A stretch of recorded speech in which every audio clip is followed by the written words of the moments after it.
Creating AI avatars of deceased loved ones may affect mental health and the quality of life.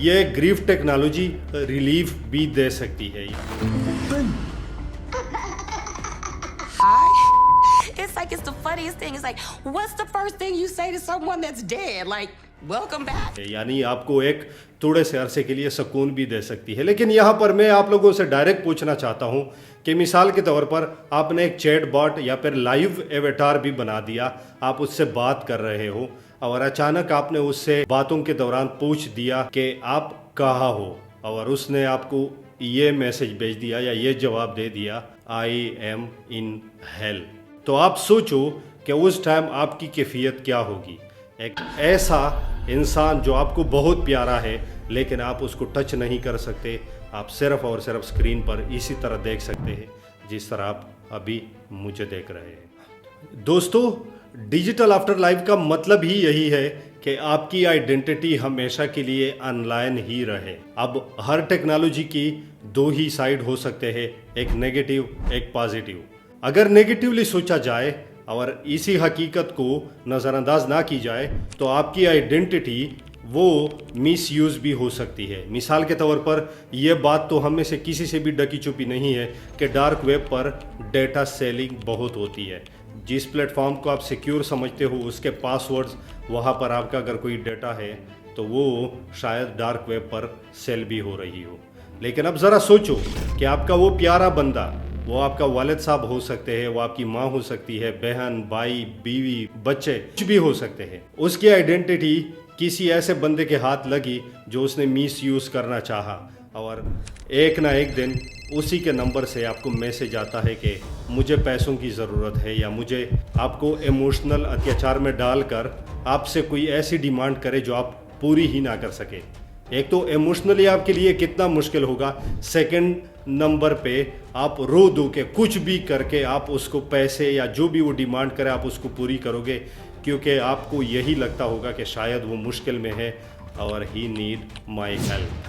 Scientist ہمیشہ warning دیتے ہیں اور اس حوالے سے بہت پریشان بھی ہے کہ یہ ٹیکنالوجی بہت زیادہ خطرناک ہے, نہ صرف آپ کے لیے فزیکلی بلکہ ایموشنلی بہت زیادہ خراب ہے. مثال کے طور پر آپ ایسے بندے سے بات کر رہے ہو جس کو آپ کھونا نہیں چاہتے تھے لیکن ہو گیا, وہ اس دنیا میں نہیں ہے, اور اچانک باتیں کرتے ہوئے اس نے آپ کو یہ کہہ دیا کہ یہ سب تمہاری وجہ سے ہوا, تو تب آپ کے اوپر کیا گزر رہی ہوگی, ذرا خود سے سوچئے اور خود سے پوچھئے بھی. مثال کے طور پر یہاں پر دوبارہ سے میں آپ کو ایک ریئل لائف ایگزامپل دوں گا. آپ کو فیس بک پر ایک میسج آتا ہے, انسٹاگرام پہ ایک میسج آتا ہے, اور وہ اس آئی ڈی سے آتا ہے کہ وہ بندہ آپ کا کلوز دوست ریلیٹیو تھا لیکن اب وہ اس دنیا میں نہیں ہے. یا پھر آپ کے وال پہ فیس بک پہ اس نے لکھ دیا ہائے آئی ایم بیک. آپ کے اوپر کیا گزر رہی ہوگی. اور ساتھ میں یہاں پر ڈائریکٹلی میں سوال آپ لوگوں سے یہ پوچھنا چاہوں گا کہ کیا آپ لوگ یہ چاہیں گے کہ آپ کا کلون آن لائن دنیا میں آپ کے مرنے کے بعد بھی زندہ رہے. یہاں پر شاید آپ لوگوں میں سے بہت زیادہ لوگوں کا سوال ہوگا کہ یس, لیکن میں کردار کی بات نہیں کر رہا کہ آپ کردار کی وجہ سے زندہ رہوں یا پھر آپ کے اچھے کرموں کی وجہ سے آپ زندہ رہو, وہ سب کا حق ہے اور ہونا بھی چاہیے.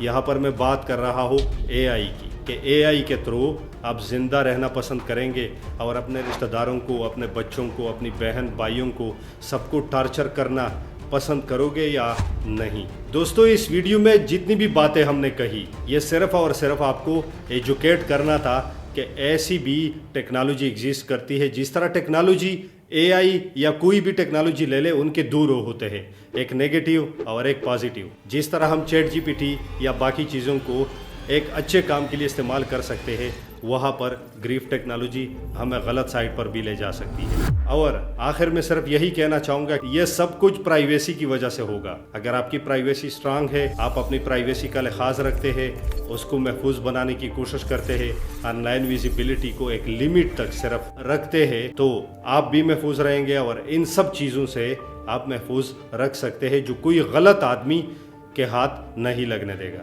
اور اسی حوالے سے میں نے ایک یہاں پر ویڈیو بنائی ہے, وہ بھی آپ لوگ دیکھ سکتے ہیں. مجھے امید ہے آپ لوگوں کو یہ ویڈیو انفارمیٹیو لگی ہوگی. اگر آپ لوگوں کو اسی طرح کی مزید ویڈیو چاہیے, ہماری فیملی کے ساتھ جڑنا چاہتے ہیں, تو چینل کو ضرور سبسکرائب کیجئے گا.